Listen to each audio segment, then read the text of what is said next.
الحمد لله رب العالمين، والصلاة والسلام على خير خلق الله محمد وعلى آله وأصحابه الكرام وتابعيهم بإحسان إلى يوم الدين. خوايا وڵاتمان لە فڕوفێڵ و تەڵەکەی شێطان بپارێزە. یا ربی خوايا لە بەدڕەوشتی وڵاتمان پاک بکەرەوە. یا ربی خوايا حیا و حرمەتمان زیادکە. یا ربی خوايا وڵاتمان لە هەموو ڕۆیەکەوە پێشکەوتوو بکە. یا ربی خوايا لە ڕۆ معنەویەکان لە ڕۆ مادیەکان. یا ربی خوايا داوا لێ ئەکەین ئەوەی کە گوێی لە دەنگمانە و ئەمان بینێ. یا ربی خوايا لێ ببوورە. یا ربی خوايا طاعەت و عیبادەتی ئەم مانگەی لێ قبوڵ کە. شەیطان دوژمنی سەرسەختی ئینسان بۆ هێنانە خوارەوەی ڕوتبەی مرۆڤایەتی هەمیشە خۆی و شوێن کەوتوانی لە هەوڵدان. ئەنواع فێڵ و تەڵەکە بەکار ئەهێن بۆ لەناوبردنی ئینسانیەت و کەمکردنەوەی بەهای ئینسان.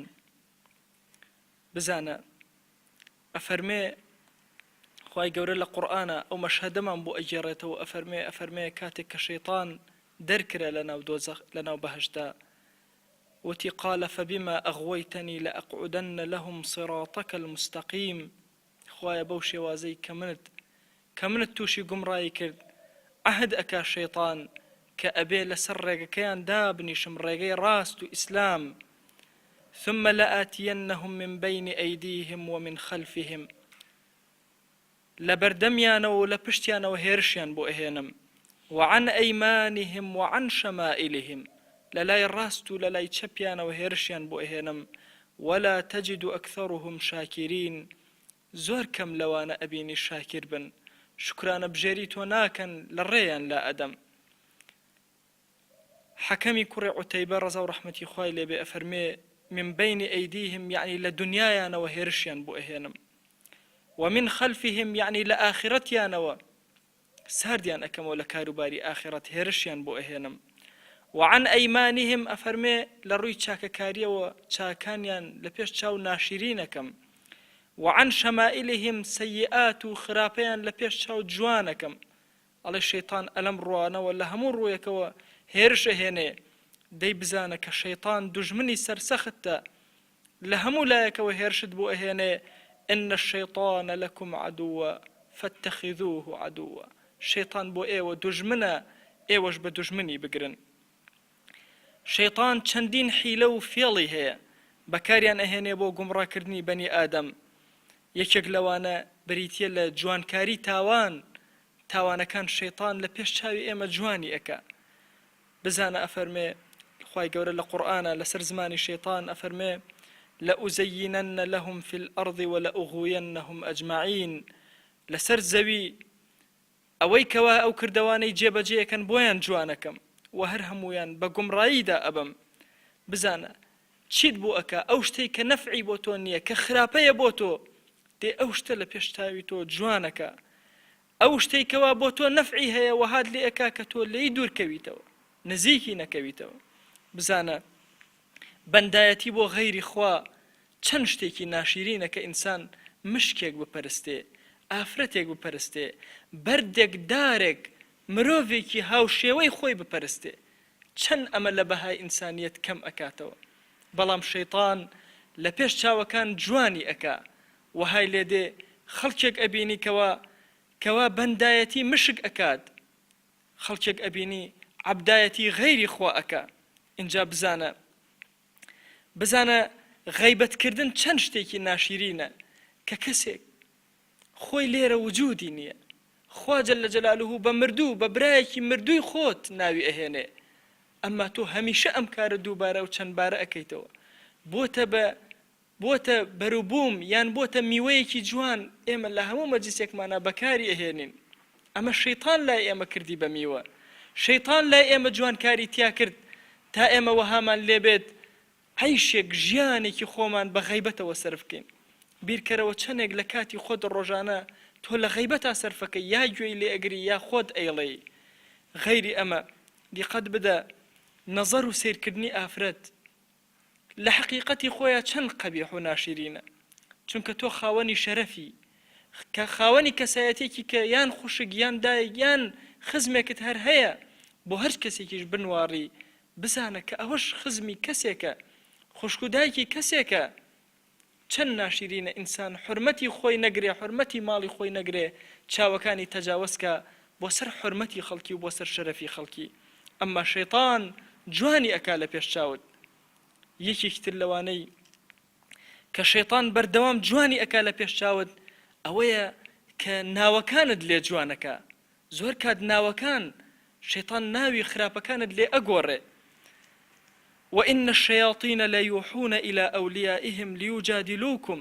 خوا جل جلاله أفرمي شيطان كان وحي أنيرن يان چرپأكن بجوي كيا بجوي أو كساني كولي شياطين أو كساني هاودمي شيطان كانن بوي مجادلة إيو بكن ناو كان بقورن بكومالي ناوي جوان بلام كومالي ناو تنها هر جوان نا جواني شو سرنج راكيشيج تنها بو أوي توي مسلمان بفتارتا بدن دي قد بدا يكمين جار كاتكوا الشيطان آدمي لخشتبرد كاتكوا لناو بهشتا وستي بيه نتدروا بچ فيلك هات رويتي كردن وتي بف آدم هل أدلك على شجرة الخلد آية من أقدارت كما داري خلت داري بردوامي ناوي قوري أو داري كخوانه لكردبو ناوي لنا بناوي كي سرنج راكيج داري ما نوو بختوري بويا آدم عليه السلام هل خلطا بهوي ناوكو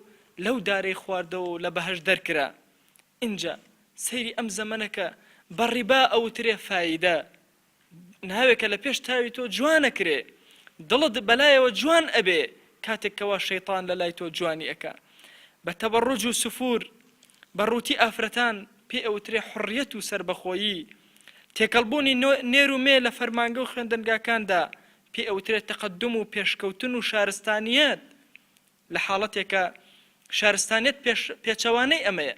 تەنانەت لە ئەمریکا ئەمڕۆ هەوڵێکی زۆر چڕ و پڕ هەیە بۆ ئەوەی خوێندنەکان جیا بکرێتەوە، چونکە ئەو خوێندنەیکەوە پێکەوە بوو تێکەڵ بوو چەند ساڵە ئەوروپا پێوەی ئەناڵێنێ زانرا کە نەجاحەت ناهێنێ تەڵەبەکان دواکەوتن گۆڤارەکان بخوێننەوە بزانە ئەو پرۆژەی کە بۆشی کوڕ تەقدیمی ئەکا بە ئەمریکا بریتێ لە چی؟ یەکێک لەوانەی کە لە ڕووی پەروەردەوە تەقدیمیەکە بریتێ لە جیاکردنەوەی قوتابخانەکان لە مەرحەلەی ئیبتیدائیەوە هەتا کۆتا قۆناغ تاوەکو ماستەر و دکتۆراش هەر بەجیا بۆی خوێندن بەرهەم بهێنێ. بەس لە لای ئێمە شەیطان لە لای جوان کردوین، چاوەکانی وەها لێ کردوین کە جوانتر نەبینین. بۆیە سەیرەکەی هەمیشە ئەمە پێ ئەوترێت تەقەدم و پێشکەوتن، پێ ئەوترێت شارستانیەتی نوێ. بە گۆرانی بێژەکان بە لۆتیەکان دەهۆڵ کوتەکان ئەمانە پێیان ئەوترێ هونەر و هونەرمەند، وەک بڵێ هونەر تەنها بریتی بێ لە گۆرانی هەموو جیهەتەکانی هونەر فەرامۆشەکرێ، تەنها جیهەتی گۆرانی نەبێ ڕەنگ ئەدرێتەوە و پێ ئەوترێ هونەرمەند. ئافرەتی داوێن پیس و لەش فرۆش زۆر کات بەداخەوە ئەڵێم هەندێک بەدەستی ئەنقەز لەناو گۆڤارەکانە ئەنووسن لەناو ڕۆژنامەکانە پێ ئەڵێن سۆزیانی، پێ ئەڵێن ڕوسپی. کام سۆز؟ سۆز و عەتفێک ئەو سۆزەیەکەوە سۆزێکی حەقیقی بێ. دیقەت بدە هەموو ئەو ئافرەتێکەوە پێ ئەوترێ ئافرەتێکی سۆزیاری ئافرەتێکە پەشیمانە لە کردەی، ئەزانێت سۆزی بە درۆ ئەفەوتێنرێ ئەخەڵەتێنرێ. جات خوا ئافرەتێک کە لەش فرۆش و داوێن پیس و بەرەڵا بێ پێ ئەوترێ ئافرەتێکی ڕوسپی، مەگەر شەیطان ئەم ناوەی خستە سەر زمان بۆ ئەوی جوانکاری بکە لە ناوەکانە، سەرنجی ڕاکێشێ بە ناوەکان بەرەو خراپە. حورمەت نەگرتنی دراوسێ و حساب بۆ نەکردنی و سجنکردنی و عەقڵی بلۆکی و بلۆ خستنە سەر یەک، ئەمە ناوی لێنرا شاری مۆدێرنە، شاری تەقەدم و پێشکەوتن، کاتێکەوە هیچ حورمەتێکی دراوسێ نەگیرێ، پرسێک بە دراوسێ نەگیرێ کە هەتاوی لێ مەنع ئەکرێ. لەوەش زیاتر ڕێزداری باوکەکان، ڕێزداری گەورەی ماڵ ناوی لێنرا پیاو سالاری، بەهۆی ئەم ناوەوە وردە وردە ئێمەیان دوور خستەوە لەو ئادابە جوانانەی کە لە ناو میلەتی کووردا چەندین ساڵە هەبوو. غەیری ئەمەش عائیلەکان پەرتەوازە بوون، تێک دران بە ناوی باوک سالاریەوە فێڵێکی گەورە لە ئێمە کرا. فێڵەکانی بازار لە هاوڵاتی قوڕبەسەر لە مەدەنی داما و دیقەت بدە ئەم فێڵانەی بازار و گرانکردنی شتومەکەکان کاتێکەوە هەمووی لەسەر حسابی ملەتە. اینجا ئەو کەرەستە بێ کەڵک و بێ سوودانەی ئەهێنرێنە ئەم وڵاتەوە کە هەمووی ئێکسپایر بوو تەواو بۆ مدەی لە وڵاتانە لەوە چێ فڕێ بدرێ تەنها بە گۆڕینی مۆرێک و بە گۆڕینی ڕەمزێکەوە ئەی گۆڕن هێنانە وڵاتی ئێمە بە ناوی بازاڕی ئازاد. ئەم وشە شەیطان چۆن جوانی کرد تاوەکو خەڵکی قەناعەتی پێ بکە و شوێنی کەوێ، چۆن بەرنامەیەکە کە شەیطان دای ئەڕێژێ، چۆن فێڵێکە کە شەیطان لێمان ئەکات سەرنجمان ڕائەکێشێ. ئەمان با بەرەو خراپەکاری. ئینسانی مسلمان ئەبێ زۆر وریابێ بە فێڵی شەیطان نەخەڵەتێ. یا بەنی ئادەم لا يفتننكم الشيطان كما أخرج أبويكم من الجنة. ئەینەوەکانی ئادەم ڕۆڵەکانی ئادەم بە هیچ شێوازێک شەیطان نەتان خەڵەتێنێ هەر چۆن لەوە و پێش دایک و باوکتانی خەڵەتان و لە بەهەشتا دەری کردن. مسلمانی بەڕێز بزانە گەنجی ئازیز بزانە نابێ بەناوە بریقەدارەکان تۆ بخڵەتێی. با بزانی پیسی و گوناهەکان هەموو ناوی جوانیان لێنراوە. ئەبێ بە وشیاری بە ئاگاداری خۆت بە زیرەکی خۆت بزانی پاک و پیسەکان لە یەک جیاکەیتەوە نەکەویتە فێڵی شەیطانەوە. چۆن ئادەم لە بەهەشت دەرکرا هەتایە لە بەهەشت مەحرومە بی نەکەی شوێن فێڵی شەیطان کەوی، نەکەی ئەوەی کە بەرەڵایە لە بیر و دیدی تۆیە بریتی نەبێ لە ڕووسپی ئەوە ڕووڕەشە. هوشیار بە ئەبێ بزانی تۆ کەسێکی مؤمنی دڵی مؤمن دڵێکی گەورەیە، دڵێکە کە علمی تایە کە تێگەیشتنی تایە. ئەبێ بەو علم و تێگەیشتنە بزانی و هوشیار بی کە ئەوانە ناوێکن شەیطان گۆڕینی لە تۆ نەخڵەتی نزیکی کەیتەوە. بە ناوی مەشروباتی ڕۆحی ئاگاد لێبێ نزیکی عارق نەکەویتەوە، خۆت سەرگەردان نەکەی، خۆت ماڵوێران نەکەی. ئەوە فێڵێکە لە فێڵەکانی شەیطان خۆتی لێ بپارێزە. ئەی گەنج لە شتە کاتیەکانی ئەم زەمەنەی دواکەوتویە وریابە و هوشیار بە، حەزەرکە و وریابە نەکەویتە ناو فێڵەکانەوە. ئەگەر شتە خراپەکان وڵاتیان بەرەو پێش ببردایە ئێستا لە هەموو کاتێک زیاتر وڵاتی ئێمە پێشکەوتوتر ئەبوو، وڵاتی ئێمە گەورەتر ئەبوو لە هەموو ڕوویەکەوە. دڵنیابە لەوەی سفوری ئافرەتێک و ڕووتی ئافرەتێک بە هیچ شێوازێک ئەم وڵاتەی تۆ بەرەو پێش نابە.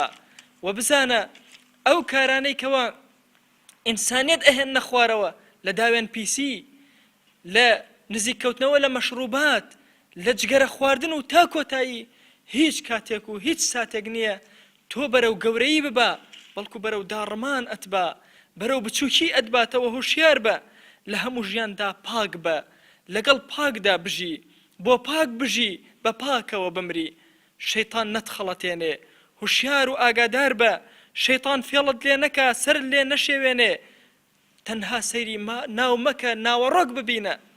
بزانە ناوەڕۆک شتێکی سودمەندە یا خراپ، شتێکە نەفعت پێ ئەگەیەنێ یا زەرەر.